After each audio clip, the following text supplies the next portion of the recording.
A sonata número 32, opus 111, de Ludwig van Beethoven, é como se fosse quase um pequeno tratado de filosofia.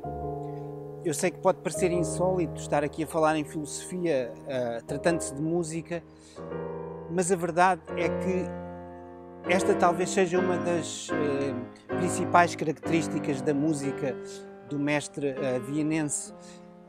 A altura de Beethoven foi uma altura de grandes revoluções. Enfim, temos a Revolução Francesa e também a Revolução Industrial e, portanto, houve ali uma série de paradigmas que mudaram na sociedade. E Beethoven foi muito comprometido com estas mudanças e ele era um homem do seu tempo.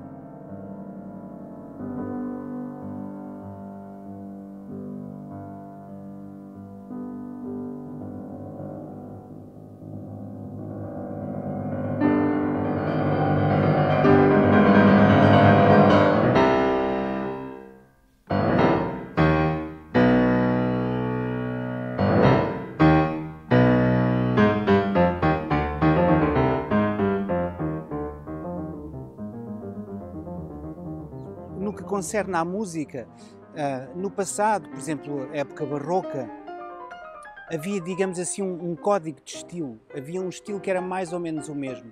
Claro que isto depois mudava de país para país e até de compositor para compositor, mas era mais ou menos algumas formas estilizadas.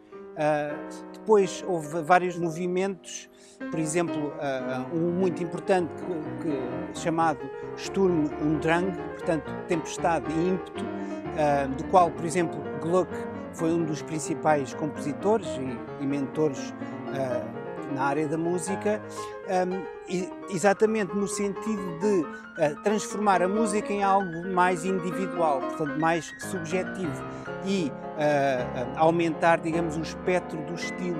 Já não era um estilo, enfim, global, mas um estilo que se adaptava a cada compositor e a cada pensamento e, portanto, daqui a ideia do discurso filosófico. É claro que Beethoven não estava sozinho aqui nesta mudança. Ele tem, digamos, a herança de Mozart e de Haydn. Aliás, um dos seus mecenas, o Conde Waldstein, vaticinou, dizendo que Beethoven recebeu o espírito de Mozart pelas mãos de Haydn, e de facto eles conheceram-se. O Beethoven tocou para o Mozart e teve, enfim, algumas aulas, teve um ano de aulas com o Haydn, mas o que é certo é que ele conseguiu de facto colocar na sua música um discurso, enfim, um discurso filosófico. No fundo é dizer o indizível, não é? Porque a música não tem palavras.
Esta sonata foi escrita entre 1822 e 1823 e pertence ao último período criativo de Beethoven, que é o período, enfim, de maior maturidade e onde ele é mais profundo e também mais espiritual, muito místico.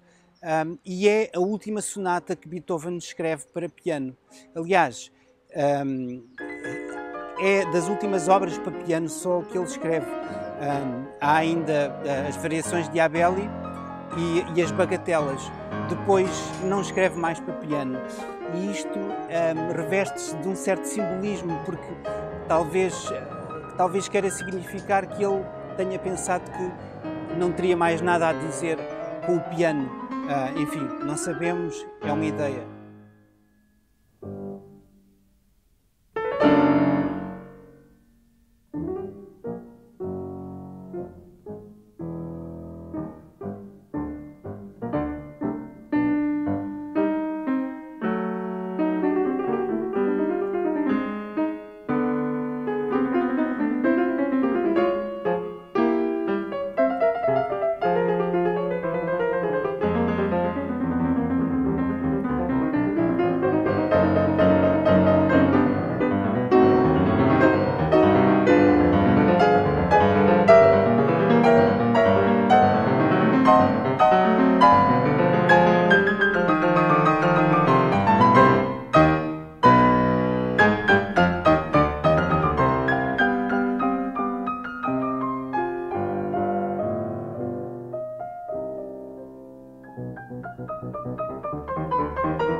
Esta sonata, mais conhecida pela Opus 111, foi escrita na tonalidade de Dó menor, que é, enfim, uma das tonalidades preferidas de Beethoven para expressar os sentimentos mais trágicos e, enfim, a profundidade também, a angústia. E ele tem outras obras que também são em Dó menor, por exemplo, como a Quinta Sinfonia. Tem dois andamentos contrastantes, o que é um pouco raro, enfim, e muita especulação tem sido feita porque é que Beethoven apenas utilizou ou apenas compôs estes dois andamentos, porque geralmente as sonatas eram compostas por 3 andamentos. Não foi a primeira vez que ele fez isto, mas pronto, muito especula, também não é aqui lugar para nós falarmos sobre esta questão. Este andamento, que é uma luta quase perpétua até ao fim, inclui dentro uma fuga, que é algo que Beethoven fazia recorrentemente na sua música. E a fuga, o que nos dá aqui é uma textura diferente, é uma espécie de uma música mais abstrata e, portanto, ele passa de uma música muito definida e muito de luta, para de repente alguma passagem mais abstrata, mais indefinida. Portanto, há quase uma convicção desassossegada pelo uso de um lirismo trágico, que é o tema inicial, que é o tema principal deste primeiro andamento, depois contrabalançado com o uso desta textura contrapontística com a fuga.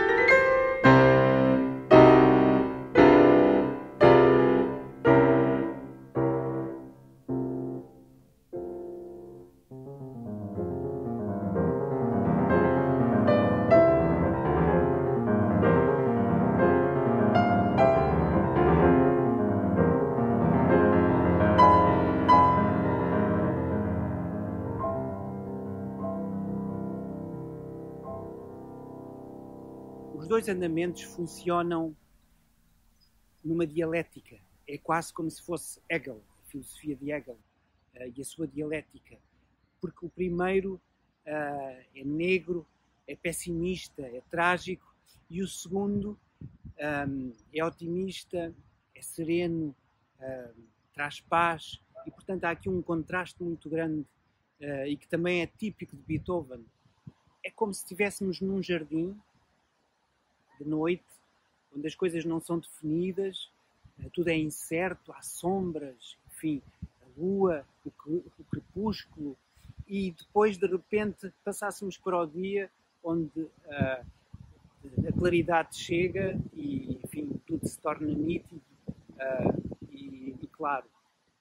E por isso é fundamental percebermos que no final do primeiro andamento, o tal em Dó menor, Beethoven faz uma cadência picarda, quer dizer que os últimos acordes, em vez de desembocarem em Dó menor, portanto no modo menor, no tal modo trágico, desemboca em Dó maior, portanto Dó menor para Dó maior, é isto que é a cadência picarda. Isto é muito importante porque nos prepara para o Dó maior, cheio de luz, que ouviremos no início do segundo andamento.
Este andamento chama-se arieta e tem como indicação de tempo adagio molto semplice e cantabile, o que quer dizer um adágio, portanto uma música lenta, muito simples e cantável.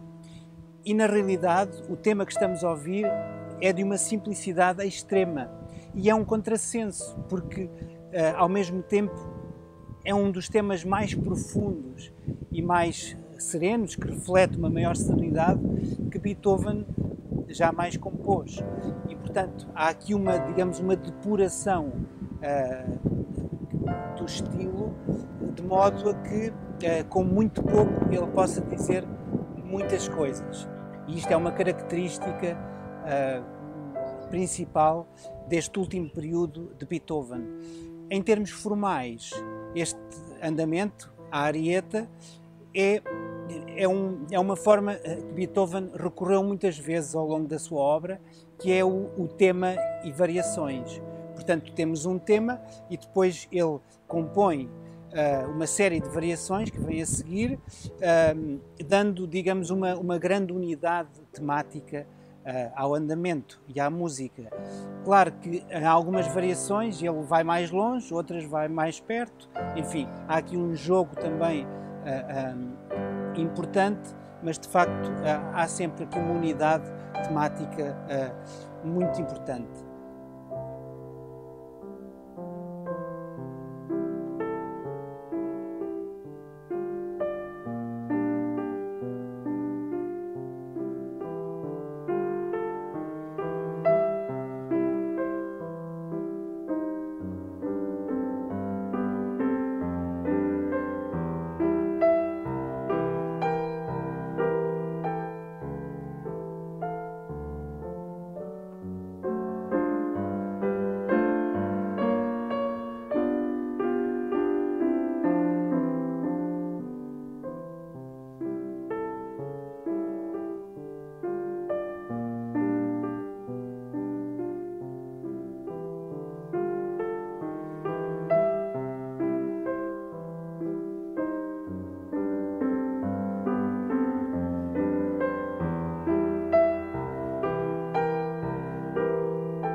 terceira variação é uma variação extraordinária, por uma razão muito simples, é que soa-nos a jazz, literalmente, música jazz.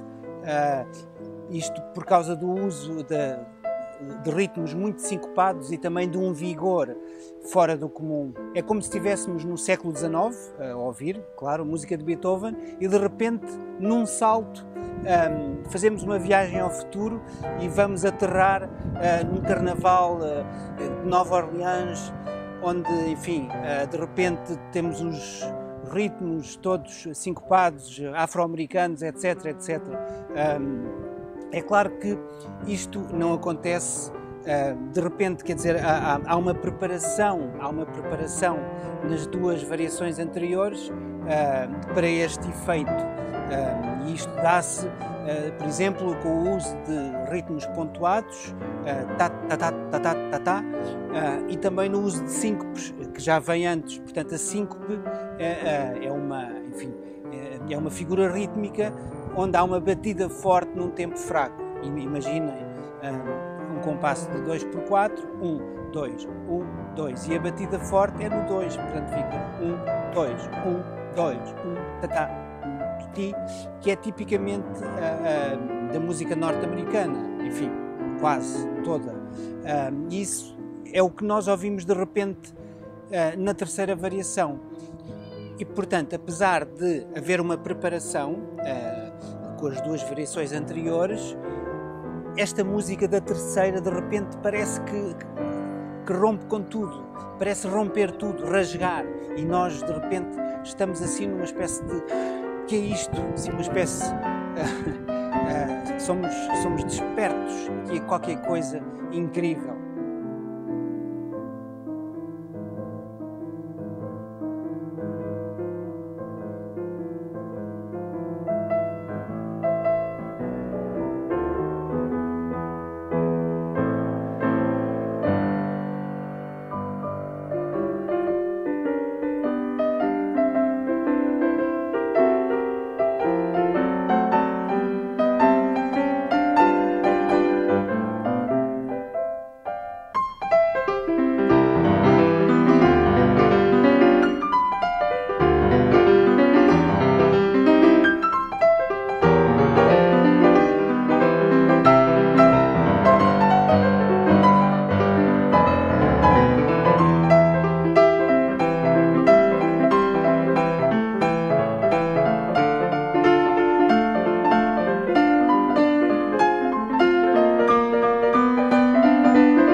Há ainda dois aspectos técnicos, pianísticos, importantes aqui a referir nesta arieta.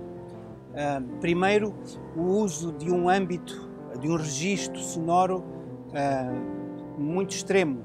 Quer dizer, Beethoven escreve passagens com notas muito graves e ao mesmo tempo com notas muito agudas, portanto aumentando, digamos, o registro do piano e dando-nos sonoridades de facto originais para aquela altura.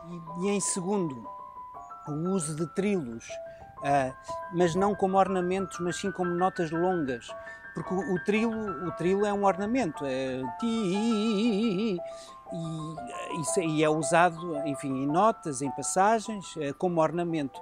Mas Beethoven usa, aqui na arieta, usa o trilo como, enfim, como notas longas do piano.